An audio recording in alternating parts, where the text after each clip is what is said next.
नमस्कार शेतकरी मित्रांनो, ही आहे आंबा बाग 2020 ऑगस्टमध्ये लावलेली. आता याची छाटणी झालेली आहे आणि छाटणी झाल्यानंतर याची मशागत चालू आहे शेताची. त्याचप्रमाणे याच्यात आंतरपीक घेतलं जाणार आहे कोथिंबीर. हे बघा,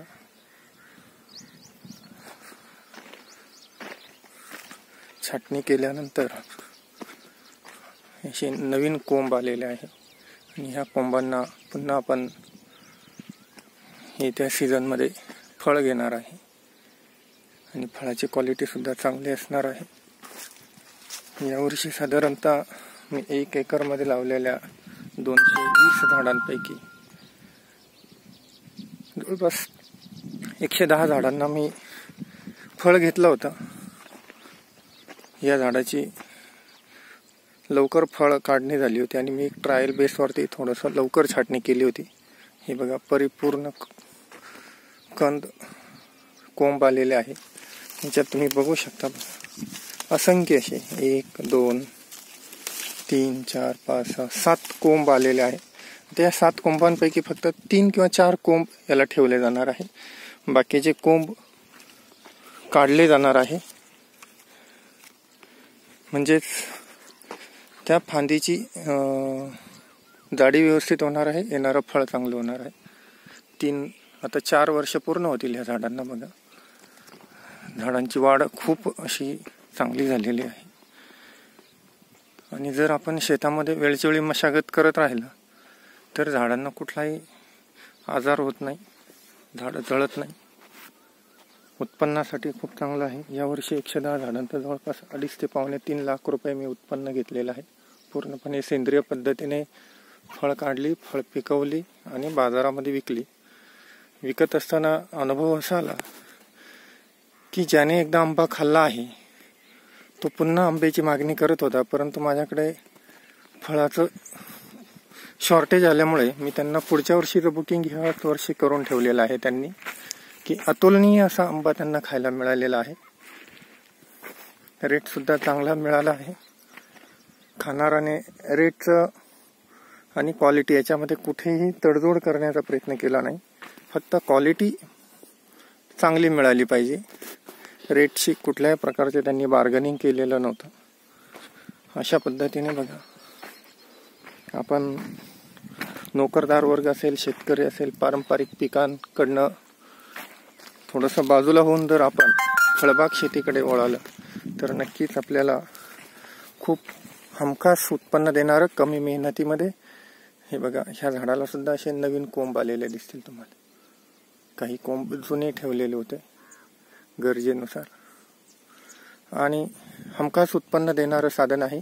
एकाच वेळेस आपल्याला याच्यात इन्व्हेस्टमेंट करायचं आहे.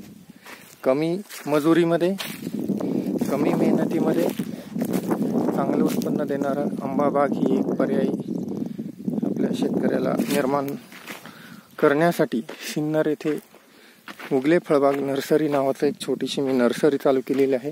की ज्या नर्सरीमध्ये कोकणातून, सिंधुदुर्ग येथून रोपे उपलब्ध करून दिली जातात.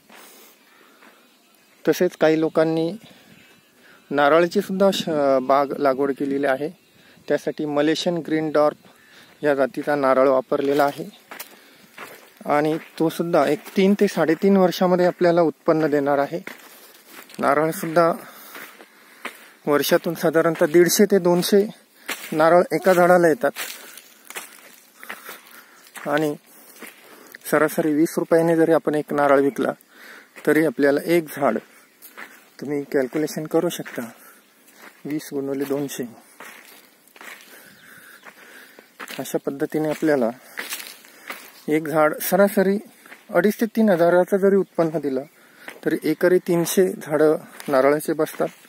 हे बघा, मी सुद्धा जी नारळं नर्सरीमध्ये ठेवलेली आहे त्या नारळांचा मी इथे प्रात्यक्षिक घेतलेला आहे.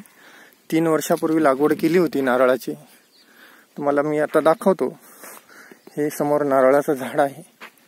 बुंदा बघा, फक्त 1 फूट उंचीचा आहे आणि या झाडाला आता प्रत्यक्ष तुम्हाला दाखवतो मी.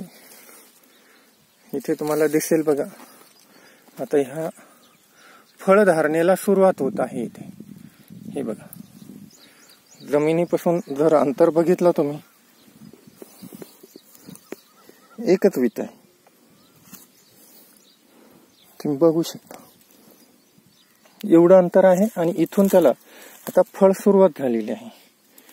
इथून त्याचा फळाचा कोंब निघालेला आहे आणि आता हे फळ येणार आहे इथं. आता बघूया किती नारळ येत आहे. साधारणतः 3ऱ्याच वर्षी ह्या झाडाला फळ लागलेलं आहे आणि बऱ्याच वेळा मार्केटमध्ये किंवा आपल्या दारावरती विकण्यासाठी रोप विक्रेते येतात. आपल्याला कमी किमतीत रोपं विकतात आणि त्याची आपण 10 ते 15 वर्ष वाट बघत बसतो नारळ येण्याची आणि आपली पिढी संपून जाते तरी त्याला नारळ येत नाही. हमखास उत्पन्नासाठी एक वेळ अवश्य उगले फळबाग नर्सरी सिन्नर येथे भेट द्या आणि खात्रीशीर रोपं घेऊन जा. आपल्या घराच्या परिसरात, शेतामध्ये सुद्धा तुम्ही बाग लागवड करण्याचा विचार करत असाल तर उगले फळबाग नर्सरी मार्फत आपल्याला संपूर्ण मार्गदर्शन हे मोफत असणार आहे. इथे बघा, आंतरपीक म्हणून मी भुईमूग लावलेला आहे. त्यामुळे आपल्या पारंपरिक पिकाला कुठलाही आपण डिस्टर्ब न करता आपण फळबाग उभारू शकतो. हे बघा, आम्रपाली जातीचा आंबा आहे. आता त्याला आज रोजी दिनांक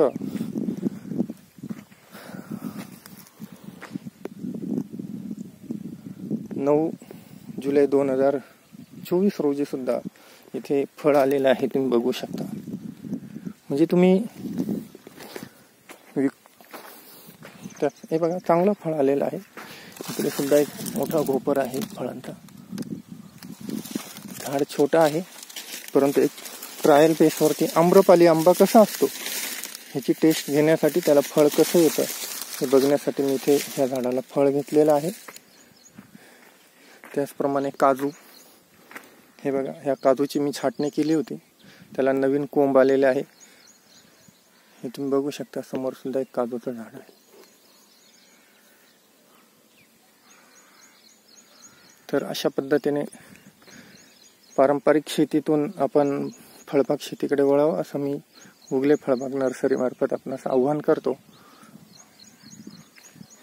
धन्यवाद.